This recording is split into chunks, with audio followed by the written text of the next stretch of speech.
Daniel Rossella, bonjour. Vous bonjour. êtes syndic de Nyon, invité à ce titre notamment.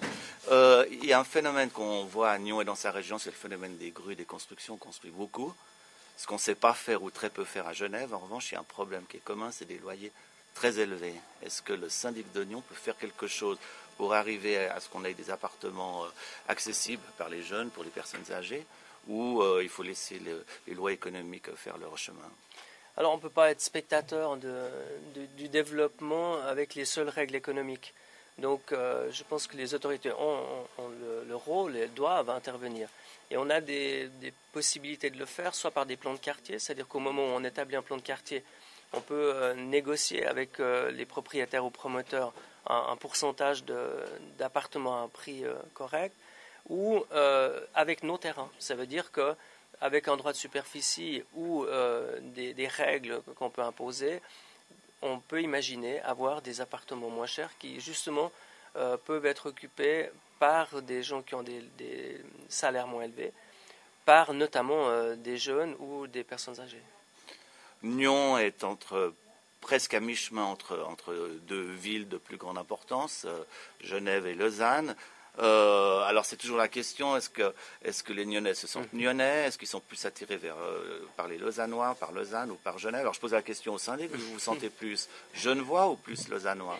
Moi je me considère comme un Vaudois d'ascendance genevoise, pas parce que mes parents viennent de Genève, pas du tout, parce que j'ai fait mes études à Genève, j'ai passé mon permis de conduire à Genève et je me sens plus attiré par Genève que par Lausanne. Je connais mieux Genève que Lausanne aussi. C'est le cas de la grande majorité des Nyonnais. Les Nyonnais sont à mi-chemin entre les deux. C'est incontestable que Genève est la capitale économique et que Lausanne est la capitale politique. Mais par chance, on a une identité forte à Nyon, une vie associative riche et diversifiée, beaucoup d'emplois aussi, une identité qui fait que les Nyonnais sont fiers d'être Nyonnais, et puis se sentent ni Genevois ni Lausannois. Vous êtes syndic de Nyon, mais vous êtes aussi l'homme de Paléo, le père spirituel, mais toujours aussi le président actif. Donc vous aimez bien la musique, on connaît aussi votre intérêt pour le sport, vous êtes un homme d'idées. Alors, s'il vous plaît, Daniel Rossella, dites-nous ce qu'on doit faire avec le grand stade de Genève, puisque nous-mêmes n'en sommes pas sûrs. Alors, je pense que le stade de Genève devrait accueillir une grande équipe de football. Il a été construit pour du football et le gros problème, c'est pas le stade qui est là, c'est l'absence d'une équipe de foot digne de ce nom pour Genève, pour la grandeur de Genève et qui joue des rôles importants, idéalement non seulement au niveau suisse mais de temps en temps au niveau européen. Donc je pense que c'est ça le vrai problème. Maintenant que le stade existe, c'est une infrastructure qui est même magnifique et qui est belle. Il faut savoir que le potentiel pour y faire autre chose est relativement faible, que le nombre de spectacles qu'on peut imaginer là-dedans va être de 2 ou 3 par année au grand maximum dans les bonnes années, et que ça sera économiquement jamais suffisamment intéressant pour rentabiliser un tel stade. Autre thématique est commune à Genève et à Nyon, c'est l'ouverture des magasins. Dans ces deux villes, on est relativement restrictif, avec des supermarchés dans la périphérie qui ouvrent plus tard. Est-ce que le syndic de Nyon se dit tant mieux, finalement, il faut préserver la paix familiale et sociale, ou est-ce qu'il serait ouvert à des ouvertures plus tardives? Alors moi, j'aimerais être pour que les gens soient heureux des deux côtés du comptoir, c'est-à-dire d'être attentifs aux conditions du personnel de vente, mais aussi à tous les gens qui doivent faire leurs achats. Et je pense que l'évolution de la société devrait permettre d'élargir les heures d'ouverture des magasins.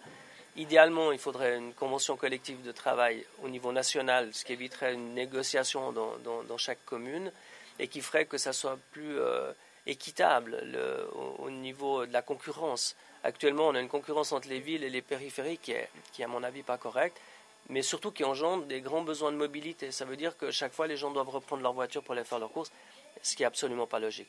Donc pour ma part, oui, à une flexibilisation des horaires, y compris pour les petits commerçants qui ne devraient pas être en concurrence déloyale avec les stations-service, par exemple.